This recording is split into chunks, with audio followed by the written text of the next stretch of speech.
Eric Bakker, the naturopath from New Zealand. Thanks for coming back.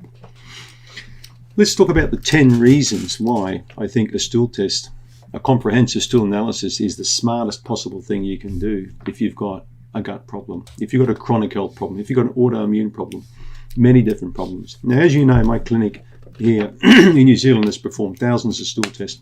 We work with patients for many years on Skype, on FaceTime. Skype's pretty crappy now. When I have a look now at Google Meetings, I think, or new technologies out, but most of it was on Skype.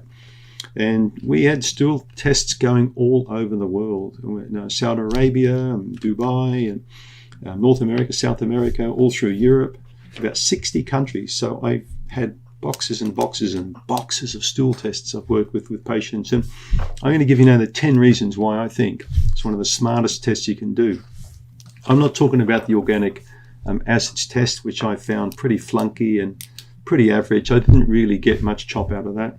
You can do FAPs or food allergy reports. They're okay, but again, you've got a narrow scope of focus. But the stool test is going to give you a lot of information.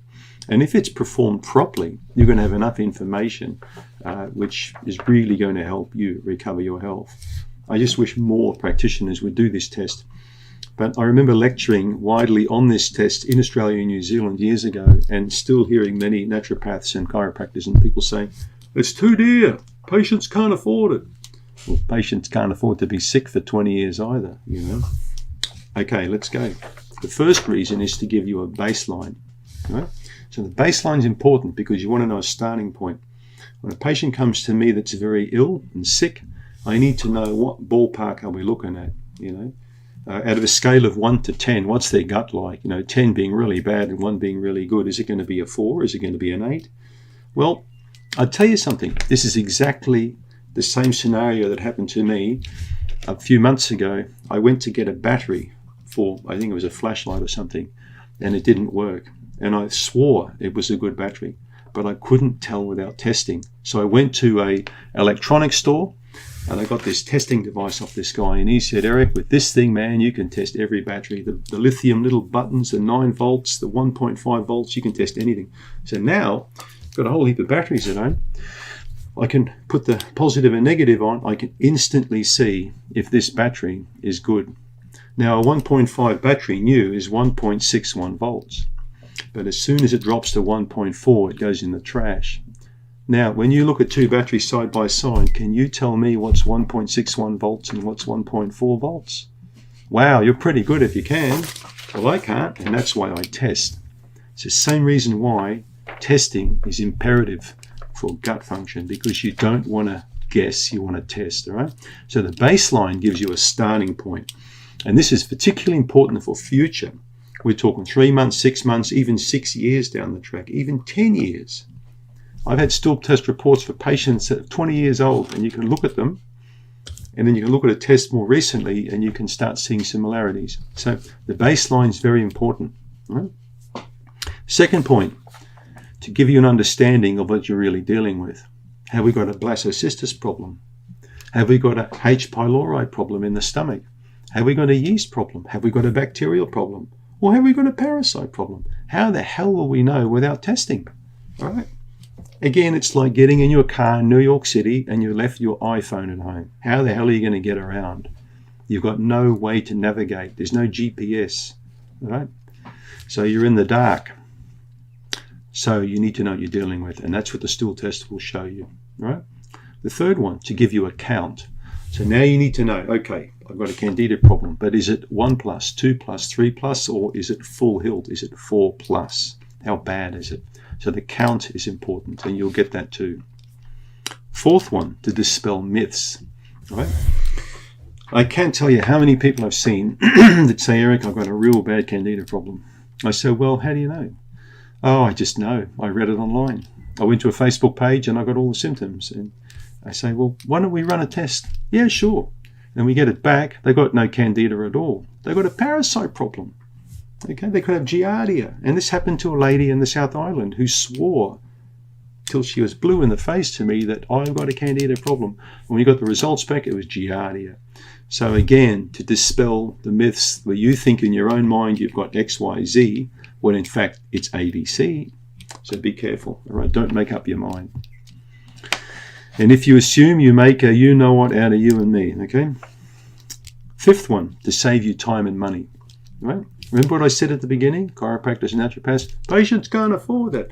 Well, how the hell can they afford to be sick for 20 years or 10 years or have a stuffed quality of their life because they couldn't afford $500 or $600? Now, that's a lot of money for you guys out there. But think about the quality of your life, all right? When you look at $500 or $600 for the quality of your life, I think it's a small amount to pay. But the trick is to find the right person to interpret it for you and help you through it, right? And that's why you need to work maybe with a stool lab or with associations that can point you in the right direction. Don't ask me. I don't really know people in different countries or can point you to clinics. That's not really part of what I do.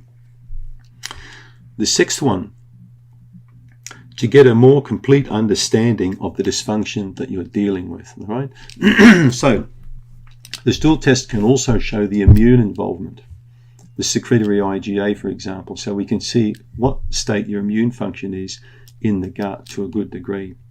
There are different digestive markers that we can look at to see how the pancreatic elastase, for example, the PE1, so we can see how functional the pancreas is.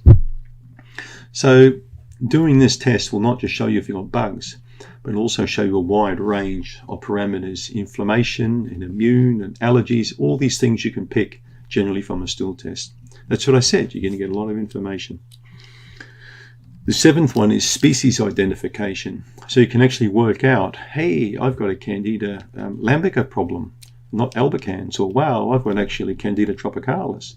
So this will identify the Candida species. This will identify if it's Pseudomonas. It will identify if it's Citrobacter. So the species will come up, and that's going to greatly aid you when it comes to countering it with something, okay? The eighth one is for future. So do it now. It's like taking photos. Photos are great, not for today. Who cares about what you look like today? It's what you look like in 5 or 10 years in that comparison. So remember we talked, the first point was about the baseline. So you've got a baseline, and for future, we can compare other tests off the baseline to see whether you've either gone up or whether you've gone down. It makes sense, doesn't it? Go to the gym, take a photo of your tummy before you start training, and then after a couple of years, take another photo. Wow, look at the difference.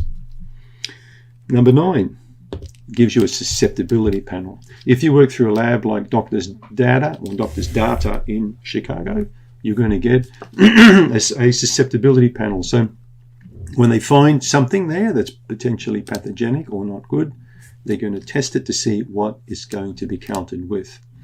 So you can imagine how many tests that I've run on patients, how many thousands of panels I've looked at, which gave me a great understanding on how to build Candida Remove, because part of the construction of that product was based on the susceptibility panels I got back from stool tests, and I kept seeing similar things.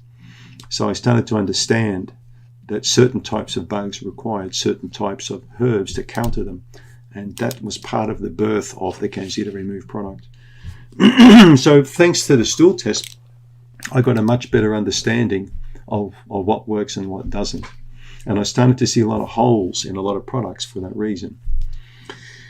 And the 10, because it's a science-based approach, we're not doing dowsing with pendulums, we're not holding crystals over a broccoli to see if the broccoli is going to, go weird if we hold a crystal over it, kind of thing. So it's actually science, all right, science-based. And this is what separates most naturopaths today from a lot of shaman and people from way back who are more spiritual. We use a science-based approach today, and it's only evolving more and more. Now you can do a stool test called the GI 360, which is really, really, really, really good test. So it goes far more and far deeper now genetically than other stool tests have gone. So this is why I recommend stool testing, all right? It separates fact from fiction. It takes you out of the dark ages. It puts you into the modern ages. It's science-based. If your doctor doesn't like it, well, he can take a flying leap, to be honest, because it is science.